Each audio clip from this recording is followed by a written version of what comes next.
Now they're going after just your ability to drive on the roads with the infrastructure bill that could pass as early as tomorrow. They buried some fun stuff in there. Our government officials are working on the weekend? What? You know what? They're doing that for me? When they're working to screw us over, that's when they work on the weekends. That's Obamacare, for sure. transportation bill, the overturn of Obamacare vote, the McCain, That's 100% true, man. It's only on the weekend when it's going to screw us over. And by the way, Jeffy, they're not doing that for you. They're doing that to you. Oh. Yes. I misunderstood. Because as Keith just pointed out, anytime they do stuff on the weekends, that's against the will of the people. So they have a day or two of lack of press coverage on it. Mm-hmm. And then, exactly. And then by Monday, it's forgotten. Exactly. It's fine. We'll move down. So we got this tweet from Nick Short. Buried on page 508 of the 2,702-page infrastructure bill is a pilot program for a national motor vehicle per mile user fee, the MBUF, which is basically a long-term plan to make it too expensive to drive a car. Jeez. Yeah, this is parts of the Green New Deal buried in this transportation bill. Absolutely. Also, in this in the definitions section, advisory board. This is in the bill. The term advisory board means the federal system funding alternative advisory board established under subsection G1. Sure. Sure. Perfect. Yeah. Perfect. And then we have the per mile user fee. The term per mile user fee means a revenue mechanism. Mm-hmm. That's a tax. That is applied to road users operating motor vehicles on the surface transportation system. You and me driving on roads. So funny you said the word tax, but it's really just a revenue mechanism. I don't know why you're using the word tax. Nice. Good job, whoever wrote this bill.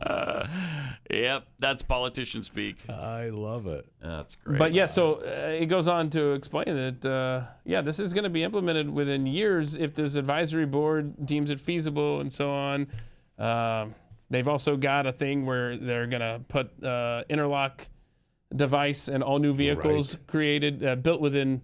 the timetables vary, but basically between the next 3 and 10 years, they hope to have it done within 5 years, that new cars, you will not be allowed to drive them until you breathe into a breathalyzer or an inhalator, so that your car will start to stop drunk driving.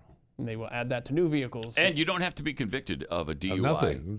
No. It's just everybody has to do that. Pat, if you're not... I don't even drink, and I have to blow into a tube every time? If you haven't been convicted of a crime and you're not a drinker, what does it matter? Because I don't want to have to bother with that every single time. It's just a little extra step to I don't save want other people. Can you imagine? Like, you're in a hurry. Okay, let's just do church. Right? You're running late for church. You're running out there. You're getting in your car. And okay, can I go now? Can I go? And I'd be fascinated to see how that works, because...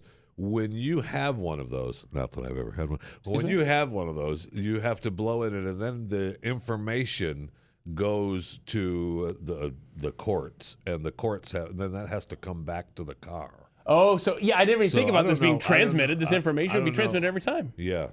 I don't know who gets that information, if it will be Think transmitted. about OnStar, if Pat. It's just going to be, if it's just going to be, part of the automobile. So, the automobile doesn't start, but that information doesn't get transmitted anywhere. I don't know. It does. Mm-hmm. You know it does. Mm-hmm. Wow, look how many tests that Jeff Fisher failed.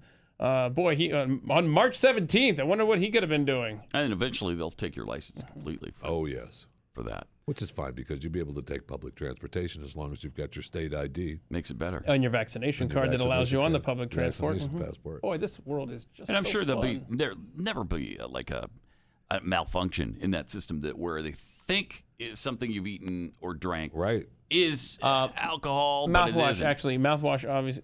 Set it off, probably. It does give you false positives. And just wait for the story, when this passes and this becomes a thing, wait for the story where the guy was trying to rush his pregnant wife to the hospital, and the thing was malfunctioning, like you said. Well, he shouldn't have been drinking. Well, no, I'm saying it was malfunctioning. Oh. And then he couldn't get the car to start, and...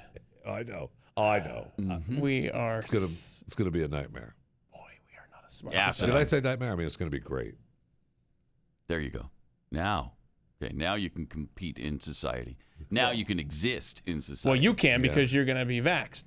Right. The rest of us will just be watching you. And be like, In a couple "Hey." weeks, we'll let you go back to Kroger, where you can go to the grocery store again. Nice. Congratulations. We're going to start bumming Thank you. rides off Yeah. of Jeffy. Thank you.